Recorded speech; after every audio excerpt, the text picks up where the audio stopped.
Brigitte Bardot, première apparition en photo de son mari Bernard Dormal, à Saint-Tropez, depuis qu'elle nous a quittés. Bernard Dormal a fait sa première apparition ce mardi 6 janvier 2026 depuis la disparition de Brigitte Bardot, son épouse, le 28 décembre dernier à 91 ans. Il était présent à Saint-Tropez, là où se dérouleront les obsèques de bébé demain, pour une occasion spéciale. Ce mardi 6 janvier 2026, soit la veille des obsèques de Brigitte Bardot à Saint-Tropez, sa fondation, active dans la protection animale, prend la parole sur X, à travers l'opération Saint-Tropez couleur bleue. Ce phare de Saint-Tropez, habillé à l'effigie de Brigitte Bardot, symbolise un repère et la voie à suivre tout particulièrement pour la défense des animaux. Merci, Brigitte, pour tout ce que vous avez accompli pour ceux qui n'ont pas de voix, peut-on lire, avec des photos à l'appui.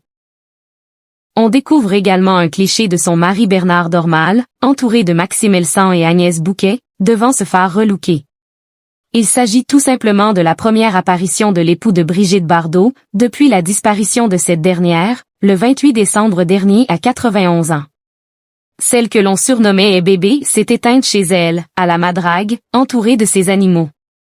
Ses chats se sont notamment blottis contre elles avant qu'elles partent.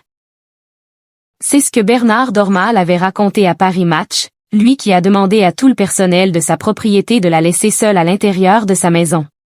Il aurait donné cet ordre afin que personne ne puisse décrire un jour l'apparence physique de Brigitte Bardot durant les derniers instants de sa vie.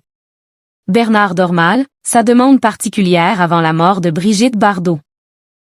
Pour Paris Match, Bernard Dormal est également revenu sur la volonté de l'Élysée d'organiser un hommage national à l'actrice, ce qui a été refusé par le clan. Je ne m'occupe pas de cela, mais si on me demande mon avis. En guise d'hommage national, ils n'ont qu'à créer un secrétariat d'État à la cause animale et mettre fin à cette horreur qu'est l'hypophagie. C'est ce que Brigitte a réclamé toute sa vie, c'est ce qu'elle aurait voulu plutôt qu'un hommage et c'est ce que nous souhaitons pour elle. Et le bel hommage, on va lui rendre nous ici à Saint-Tropez, avec la mère Sylvie Siri, qui est une femme formidable. Ce que Brigitte voulait c'était un enterrement simple. Bien qu'autour d'elle jamais rien n'a été vraiment simple.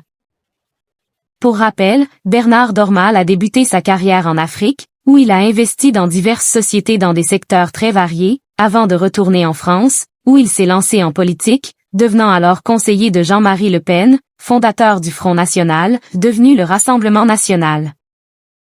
Brigitte Bardot, il l'a rencontrée en juin 1992, à Saint-Tropez, à l'occasion d'un dîner organisé par Jeannie Le Pen, la seconde épouse de Jean-Marie Le Pen, et par Jean-Louis Bougreau, l'avocat de l'actrice. Il s'était dit oui le 16 août de cette même année, lors d'une cérémonie qui s'était déroulée dans la plus stricte intimité, en Norvège, pays où s'est installé Nicolas Jacques, le fils unique de bébé, né de son deuxième mariage avec Jacques Charrier.